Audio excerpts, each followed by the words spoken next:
US. ഭരണകൂടം 19 രാജ്യങ്ങളിൽ നിന്നുള്ള എല്ലാവിധ കുടിയേറ്റ അപേക്ഷകളും നിർത്തലാക്കിയതോടെ കനത്ത തിരിച്ചടി നേരിട്ടത് ഈ രാജ്യങ്ങളിൽ നിന്ന് കുടിയേറി വർഷങ്ങൾ താമസിച്ച് അമേരിക്കൻ പൗരത്വത്തിന് അടുത്തെത്തിയവരാണ്.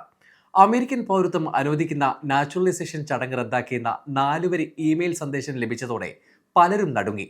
ചിലർക്ക് ഇമെയിൽ സന്ദേശം പോലും ലഭിച്ചില്ല. പൗരത്വം സ്വീകരിക്കാനായി എത്തിയപ്പോഴാണ് 19 രാജ്യങ്ങളിൽ നിന്ന് ഉള്ളവർക്ക് നാച്ചുറലൈസേഷൻ പ്രക്രിയയിൽ ഭാഗമാകാനാവില്ലെന്ന ഇമിഗ്രേഷൻ ഉദ്യോഗസ്ഥരിൽ നിന്ന് അറിയിപ്പ് ലഭിച്ചത്. യു.എസ്. പൗരനാകാനുള്ള പ്രക്രിയയിലെ അവസാന ഘട്ടമാണ് നാച്ചുറലൈസേഷൻ ചടങ്ങ്. US. Citizenship and immigration services സംഘടിപ്പിക്കുന്ന ചടങ്ങിൽ പൗരത്വം സ്വീകരിക്കുന്നവർ കൂറ് പ്രതിജ്ഞയെടുക്കണം. ഗ്രീൻ കാർഡ് തിരികെ നൽകി മറ്റ് രാജ്യങ്ങളോടുള്ള കൂറ് ഉപേക്ഷിച്ച് അമേരിക്കൻ പൗരത്വം തെളിയിക്കുന്ന സർട്ടിഫിക്കറ്റ് വാങ്ങുന്ന ചടങ്ങാണിത്. ബോസ്റ്റണിൽ നടന്ന ഒരു നാച്ചുറലൈസേഷൻ ചടങ്ങിൽ ആളുകളെ വരിയിൽ നിന്ന് മാറ്റി നിർത്തിയെന്നും മുഴുവൻ ചടങ്ങും റദ്ദാക്കിയിരുന്നില്ലെന്നും പ്രൊജക്ട് സിറ്റിസൺഷിപ്പിന്റെ എക്സിക്യൂട്ടീവ് ഡയറക്ടറായ ഗെയിൽ ബ്രസ്ലോ പറഞ്ഞു. ആളുകൾക്ക് വലിയ വിഷമവും ഭയവുമാണെന്നും അദ്ദേഹം പറഞ്ഞു. 2000-ന്റെ തുടക്കം മുതൽ ഗ്രീൻ കാർഡോടെ താമസിച്ചു വരുന്ന ഹെയ്ത്തിയൻ സ്വദേശിയായ 50-കാരിയെ ബോസ്റ്റണിൽ നടന്ന ചടങ്ങിൽ തടഞ്ഞുവെന്നും അവരുടെ സത്യപ്രതിജ്ഞാ ചടങ്ങ് റദ്ദാക്കിയെന്നുമാണ് റിപ്പോർട്ട്. രാജ്യത്തുടനീളം നിരവധി പൗരത്വ ചടങ്ങുകളിൽ സമാനമായ തടസ്സങ്ങൾ നേരിട്ടിട്ടുണ്ട്. ടെക്സസിലെ ഒരു ഫിസിഷ്യൻ അസോസിയേറ്റ് വിദ്യാർത്ഥിനി നേരിട്ട സാഹചര്യം ന്യൂയോർക്ക് ടൈംസ് റിപ്പോർട്ട് ചെയ്തിട്ടുണ്ട്. ഇവരുടെ പൗരത്വം മാസങ്ങൾക്ക് മുമ്പ് അംഗീകരിക്കപ്പെട്ടിരുന്നതായി റിപ്പോർട്ടിൽ പറയുന്നു.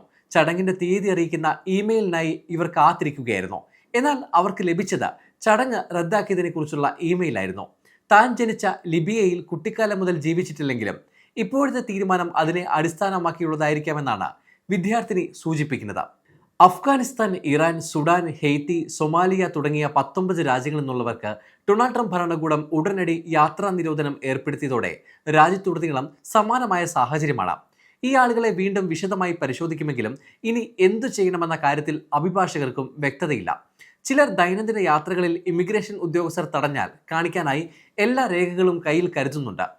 2000 മുതൽ അമേരിക്കയിൽ താമസിക്കുന്ന തങ്ങളുടെ ക്ലയന്റുകൾ സ്ഥിരതാമസ രേഖയും തൊഴിൽ അനുമതിയും ഉൾപ്പെടെയുള്ള പല കടമ്പകളും കടന്നാണ് പൗരത്വത്തിന് അപേക്ഷിച്ചതെന്നും ഇതിനോടകം പലതവണ ഇവരെ പരിശോധിച്ചിട്ടുണ്ടെന്നും അഭിഭാഷകർ പറയുന്നു.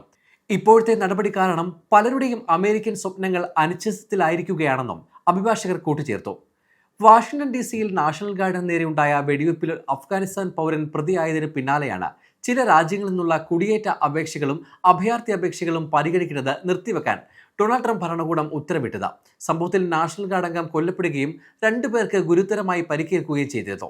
Afghanistan, Myanmar, Chad, Republic of Congo, Equatorial Guinea, Eritrea, Haiti, Iran, Libya, Somalia, Sudan, Yemen, Burundi, Cuba, Laos, Sierra Leone, Togo, Turkmenistan, Venezuela എന്നീ രാജ്യങ്ങൾക്കെതിരെയാണ് നടപടിയുണ്ടായത്.